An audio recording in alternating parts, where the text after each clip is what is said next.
الله سبحانه و تعالی فرصت‌هایی رو برای ما در طول سال یا در طول عمر ما برای ما فرصت‌های زیادی رو میسر میکنه تا که ما برگردیم، توبه کنیم، خودمون رو اصلاح بکنیم و این از لطف الله سبحانه و تعالی است. وقتی ما میگیم الحمدلله رب العالمین الرحمن الرحیم، این از رحمت و عطوفت و مهربانی الله سبحانه و تعالی است که در طول عمر ما، در طول هفته، در طول ماه، در طول سال فرصت‌هایی رو برای ما قرار داده است که در این فرصت ما بیایم خودمون رو به اصطلاح ریستارت بکنیم، صفحه جدیدی در زندگی خودمون باز بکنیم، از آنچه که انجام دادیم اعلان پشیمانی بکنیم، توبه بکنیم. یکی از فرصت‌های بزرگ ماه مبارک رمضان است که تقریباً حدود 7-8 روز بعد انشاءالله اول ماه مبارک رمضان خواهد بود. پس بیاییم در این ماه مبارک، با شروع این ماه مبارک، یک صفحه جدیدی رو در زندگی خودمون باز بکنیم، یک توبه صادقانه بکنیم با الله سبحانه و تعالی که الله متعال می‌فرماید که و توبوا الی الله جمیعا ایها المؤمنون لعلکم تفلحون. پس ای مؤمنین همه شما به درگاه الله سبحانه و تعالی توبه بکنید اگر می‌خواهید رستگار شوید.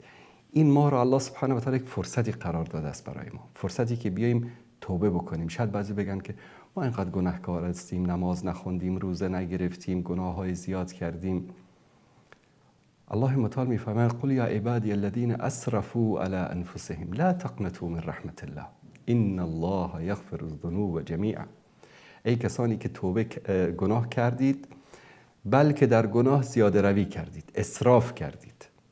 میگن مثلا آب و اسراف نکنید، یعنی شما مثلا کاری که میتونید با 1 لیتر آب انجام بدید شاید 10 لیتر آب مصرف بکنید، میگن آب رو اسراف کرده. یک گناه نه، 100 گناه انجام دادی، 1000 گناه انجام دادی. لا تقنطوا من رحمت الله، از رحمت الله سبحانه و تعالی ناامید نشوید. ان الله یغفر الذنوب جمیعا، الله سبحانه و تعالی همه گناهان شما را میبخشد.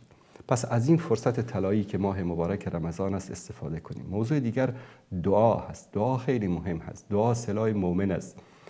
دعا سبب میشه که عمر انسان طولانی بشه. دعا سبب میشه که الله سبحانه و تعالی حتی قضا و قدر و تقدیری رو که برای شما نوشته تغییر بده. دعا سبب میشه که الله سبحانه و تعالی به زندگی شما، به رزق و روزی شما برکت عطا بکنه. این ماه توبه است، ماه دعاست. دعا قبل از سحر، دعا بعد از سحر، دعا قبل از افطار. یعنی در 24 ساعت این ماه مبارک فرصت‌های طلایی برای دعا کردن است. اصحاب رسول الله صلی الله علیه و آله و سلم قدر این ماه و دعا در این ماه رو میدونستن. به خاطر همین 6 ماه قبل از رمضان دعا میکردن که اللهم بلغنا رمضان، بارالله ما را به رمضان برسان یا رمضان را به ما برسان. چرا؟ چون میخواستن از این فرصتی که الله سبحانه و تعالی برایشان آماده کرده است چیکار بکنن؟ استفاده بکنن.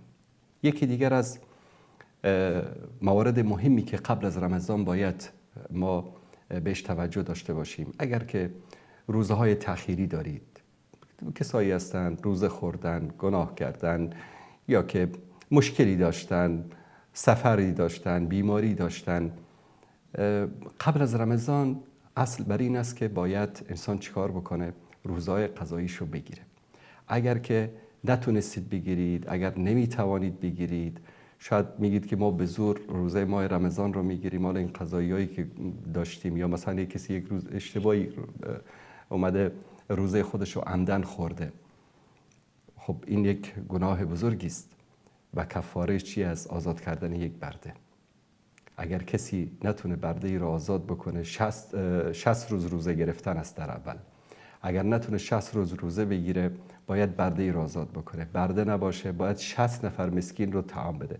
در همین چند روزی که مونده در رمضان باید اگر کفاره هایی برگردن شما هست، قضاهایی برگردن شما هست، اینا رو ادا بکنید، چون جایز نیست که انسان وارد ماه رمضان بشه و برگردنش قضاها وجود داشته باشه، کفاره های رمضان های گذشته وجود داشته باشه که باید همه اینها رو ما چیکار بکنیم؟ براش آمادگی بگیریم. از همین چند روزی که مونده بیایید آمادگی بگیریم برای رمضان. حداقل 1 روز در میان روزه بگیریم، 1-2 روز قبل از رمضان روزه بگیریم. چون بعضیا ببینید که روز اول رمضان که روزه میگیرن اعصابشون خراب و با همه دعوا میکنن. چرا؟ چون آمادگی ندارن برای رمضان. 1-2 روز قبل از رمضان اگر انسان شروع بکنه به روزه گرفتن، آماده میشه برای رمضان و رمضان براش آسان میشه. و اینها مسائلی است که باید ما در نظر داشته باشیم. یکی از ویژگی‌های بزرگ ماه مبارک رمضان نزول قرآن کریم است. انا انزلناه فی لیلة القدر، در شب قدر الله سبحانه و تعالی این قرآن رو بر پیامبر صلی الله علیه و سلم به یک بارگی نازل کرد و این ماه رو بهش میگن ماه قرآن.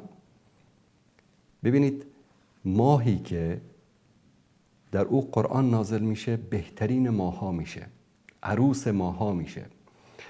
شبی که در اون قرآن نازل میشه خیر من 1000 شهر، از 1000 ماه بهتر میشه، از یک عمر انسان بهتر میشه.